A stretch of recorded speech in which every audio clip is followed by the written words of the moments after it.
kronologi penculikan serta bagaimana kondisi dari balita yang beberapa waktu lalu sempat diculik namun sekarang sudah berhasil ditemukan.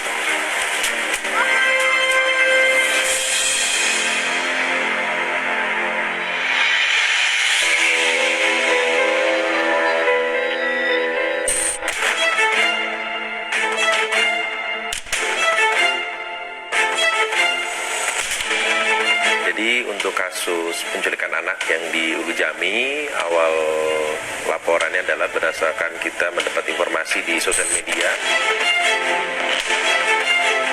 Kemudian anggota Polsek Pesanggerahan mendapat laporan dari masyarakat karena adanya viral di sosial media, mendatangi rumah korban bersama-sama dengan orang tua mencari di sekitar daerah Ulu Jami dan diduga tempat anaknya hilang.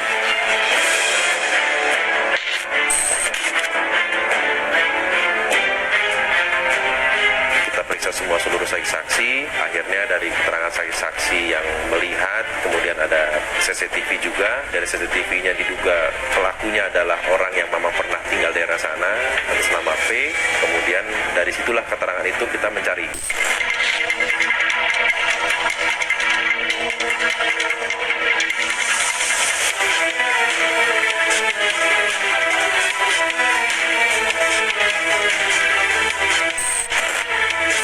Ya orang tetangga lihat dia mainnya masih yang dicurigai. Dia jarang kelihatan di sini tuh jarang. Sesekali aja di rumah neneknya sini. Dilihatnya normal, tapi pernah saya tanyain dengan usia segitu dia baru SMP.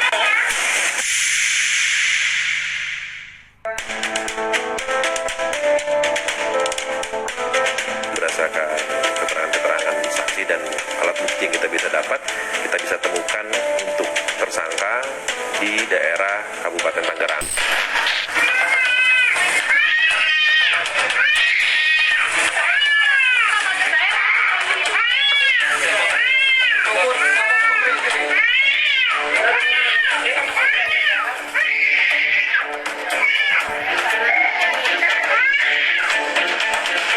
Jam 2 siang kita temukan dengan anaknya.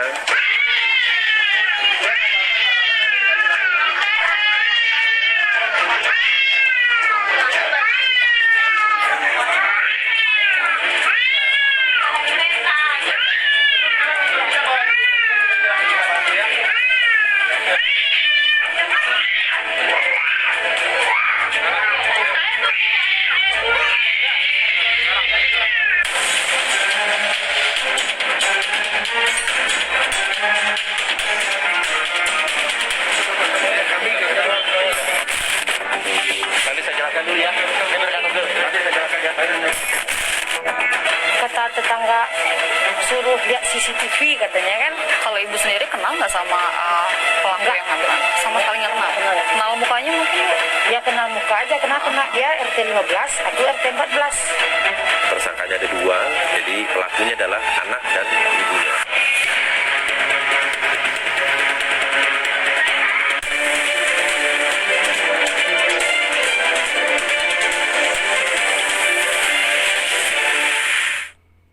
Pemirsa, pasangan suami istri di Lamongan kompak melakukan pencurian kendaraan bermotor.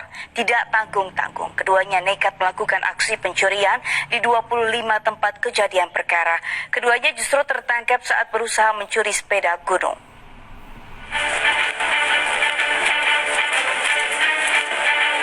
Aksi pasutri berinisial AH dan NA, warga desa Brengkok, Kecamatan Brondong, Kabupaten Lamongan, Jawa Timur ini sudah berlangsung selama kurang lebih 2 tahun. Total, ada 25 motor yang sudah digasak oleh keduanya. Aksi pelaku tidak hanya di wilayah Lamongan, tapi juga dilakukan di wilayah Tuban. Petualangan suami istri pelaku pencurian kendaraan bermotor ini terhenti saat keduanya terpergok justru saat akan mencuri sepeda gunung. Dalam aksinya, pelaku hanya mengincar sepeda motor yang kuncinya masih menempel dan tidak merusak kunci seperti pelaku curanmor lainnya. Untuk tersangka pengakuannya sudah hampir 2 tahun ini.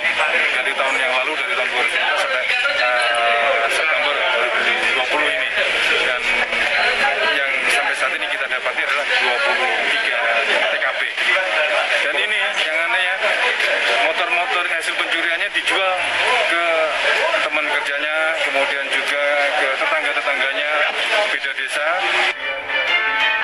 perbuatannya, polisi menjerat kedua pelaku dengan pasal 363 KUHP ayat 1 dengan ancaman hukuman 9 tahun penjara.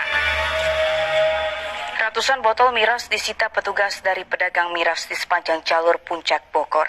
Operasi ini bertujuan untuk menekan angka penyakit masyarakat yang disebabkan oleh konsumsi miras. Meski terbukti menjual miras, pedagang yang terkena razia hanya diberi sanksi tindak pidana ringan. Kawasan wisata Puncak masih menjadi magnet tersendiri bagi wisatawan domestik maupun luar negeri. Selain menikmati sejuknya udara Puncak, aktivitas wisata di wilayah ini juga kerap menjadi sumber peredaran minuman keras. Guna menekan angka kejahatan akibat miras, petugas menggelar razia miras di kawasan wisata Puncak.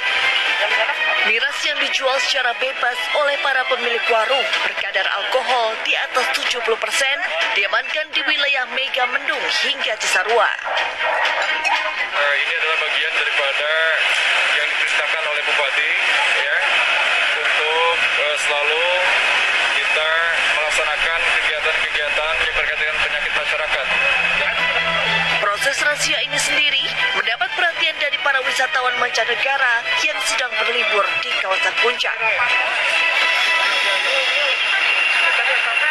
Badan Narkotika Nasional Provinsi Jambi berhasil menggagalkan penyelundupan narkotika antar provinsi. Dari penyergapan tersebut, petugas mengamankan 8 tersangka dengan barang bukti 8 kg narkoba jenis sabu dan ribuan butir pil ekstasi. Ini lagi.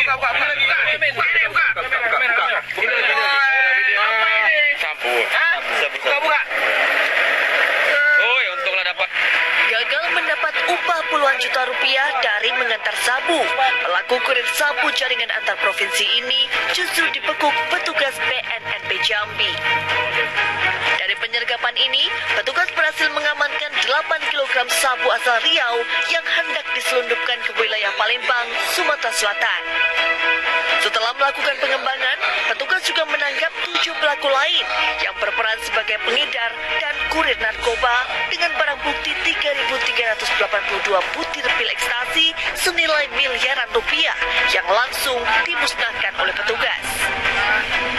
Pemilikan barang bukti tadi yang kita musnahkan itu ada 18 tersangka.